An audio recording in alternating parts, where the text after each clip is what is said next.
The number one requirement for anybody who is going to follow Jesus is that you have to die. You and your agenda, you and your desire. What did Jesus say to anybody who is coming to him? Say, if any man will come after me, let him do what? Everybody deny himself, take up his cross daily, and then do what? And then follow me. If somebody say you should carry your cross and follow him, what should you ask the person? What should you ask the person? You should ask, well, that's a good one there. How heavy is this cross? But the second question is, follow you to where? Where are we going? So you say, don't worry about where we are going. Just follow me. When we get there, you will find out. And then you keep following him. And then we got to Golgotha. We got to Calvary. And the man that told you to carry your cross and follow him, you see him being nailed to his own cross. And then he says to you, do as I do. Get on your cross. They are bringing the nail and the hammer. They say, me? You mean I have to die? He said, yes, only dead people can follow me. So you hear Apostle Paul, he said, I have been crucified with Christ.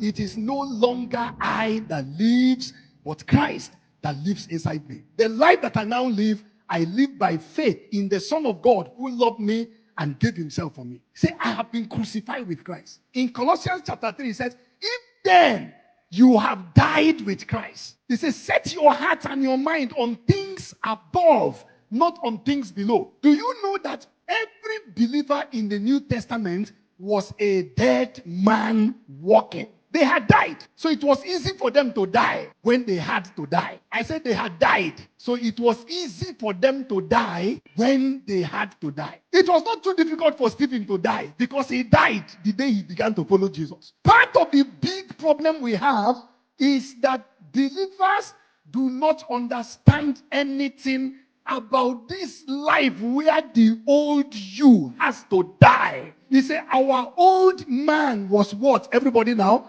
Crucified with Christ so that the body of sin might be destroyed. And because we are alive to ourselves, fully alive to ourselves and to our rights, that man, old man that refused to die, that refused to, the ministry of the cross. The ministry of the cross was an ancient landmark inside the church. You only entered salvation after the cross killed you. Our marriages are suffering because husband and wife refuse to die. Each person is alive and well to all their rights. I was joking. I told some people, it's not a joke really. I told somebody, I said, if you can kill the man and kill the wife, the marriage will survive. I don't mean kill them physically. You understand the point?